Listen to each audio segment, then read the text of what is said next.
Sawala Kebangsaan merupakan sesi diskusi dalam rangka memperingati Sumpah Pemuda yang menghadirkan sejumlah pembicara yaitu Dr. Asep Salahuddin, Acep Jamjamnur, dan Dudi RS yang dimoderatori oleh Dr. Asep Cahyanto yang difokuskan kepada sejarah dan nilai kehidupan yang bersumber dari naskah Sumpah Pemuda, menciptakan kesadaran kolektif dan upaya pelestarian nilai-nilai persatuan, langkah konkret para pemuda sebagai generasi penerus dalam perannya membangun bangsa.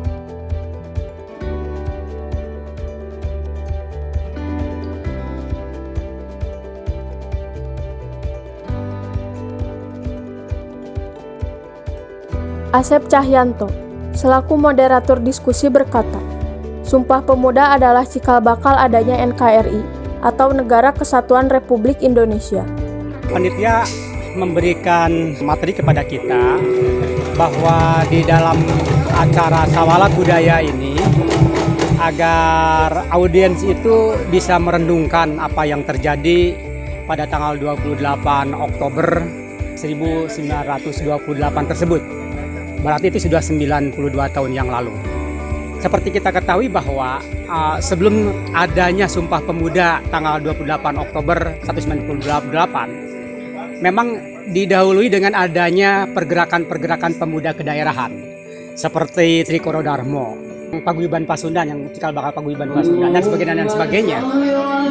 Nah, mengapa terjadi pergerakan-pergerakan pemuda di daerah? Memang karena nyatanya berbagai persoalan-persoalan itu terjadi di daerahnya masing-masing, sehingga itulah bagian dari reaktif pemuda saat itu terhadap penjajah Belanda. Sumpah Pemuda menginginkan adanya tanah air, bahasa, dan bangsa yang satu, yaitu Indonesia, yang pada saat itu 17 tahun kita belum merdeka kan. Jadi Indonesia itu pada saat itu belum ada, tetapi adalah sesuatu imagine community, suatu bayangan yang kemudian mendorong adanya negara Republik Indonesia. Nah, artinya apa? Artinya di situ ada semacam nilai-nilai yang mempersatukan para pemuda saat itu untuk mendirikan Indonesia. Nah, bagi generasi muda saat ini tentunya bisa dijadikan semacam spirit atau nilai itu dijadikan semacam semangat. Tapi tentu semangat berbeda kan, selain memang semangat untuk tetap menjaga persatuan dan kesatuan NKRI supaya tidak terjadi perpecahan, tapi juga bagaimana kita mengisi negara kesatuan Republik Indonesia ini. Intinya yaitu dengan bekerja, melakukan semacam kreativitas. Itu yang kita harapkan pada generasi muda.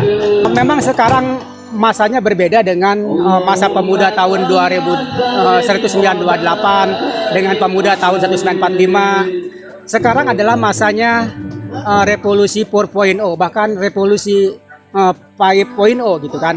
Kalau dulu pada Kongres Pemuda pertama 26 atau 28 mungkin masih revolusi industri yang pertama ya. Apa yang harus dikuasai pada saat itu adalah paling-paling literasi, kemampuan dasar berhitung, membaca, menulis mungkin.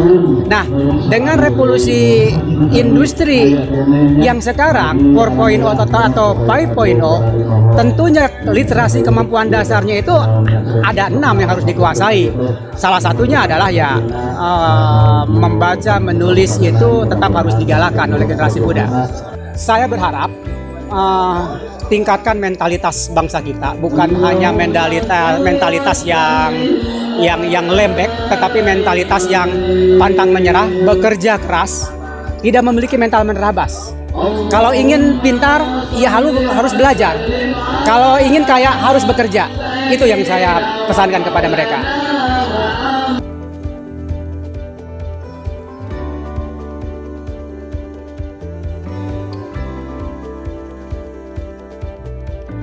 Acep Jamjamnur, selaku budayawan Tasikmalaya menyebutkan, teks Sumpah Pemuda memuat unsur-unsur puisi, di mana di dalamnya memuat lirik, rima, dan imajinasi. Asep Salahuddin, selaku dosen tetap Institut Agama Islam Latifah Mubarokiyah Suryalaya, menyebutkan Sumpah Pemuda masih sangat relevan.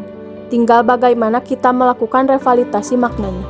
Kemungkinan besar yang menjadi lem perekat sebagai bangsa Indonesia ada dua, yaitu bahasa dan Pancasila. Dua jangkar yang membuat Indonesia ini sampai sekarang masih utuh, yang dimana negara lain sudah berantakan. Dudi, selaku pemerhati literasi digital berkata, yang menyatukan bangsa-bangsa waktu itu dari imajinasi, yang kemudian dibangunnya ruang kreatif. Korelasi Sumpah Pemuda yang saya tangkap itu intinya itu bekerja sama, menyatukan visi itu untuk menatap cita-cita ke depan. Alhamdulillah hari ini di tempat ini Leuwi Cihanjuang telah lahir sejarah baru, sejarah untuk kembali mengenang Sumpah Pemuda dalam kegiatan Sumpah Kembali.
Namanya itu tarangtang, itu ngambil dari suaranya tang tang tang tang tang.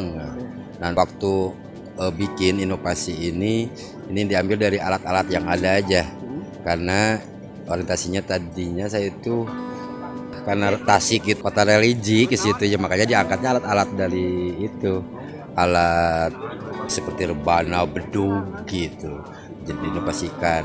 Tadi ada lagu-lagu sholawat, itu lagu-lagu sholawat. Ini alhamdulillah dengan ada inovasi saya ada ide, satu dari alat, kedua yang diangkat ini kan jadi ikon.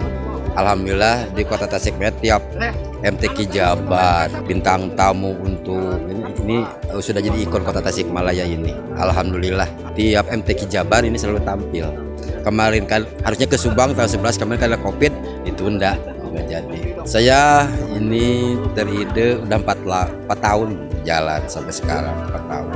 Harapannya ya terutama kalau bahasa Sunda mah ais pangampi atau para inohong, para pemimpin kita ya pedulilah dengan kesenian. Apalagi ini saya mengangkatkan seni religi ya, itu berkaitan dengan fisik dari kota yang Islami, makanya saya angkat kesenian tarangtang ini. Itu idenya dari situ tadi. Harapannya itulah perhatikan bahasa Sunda itu memulai, baik itu dari fasilitasnya ya kesejahteraannya, apalagi itu yang diharapkan sama kita semua gitu.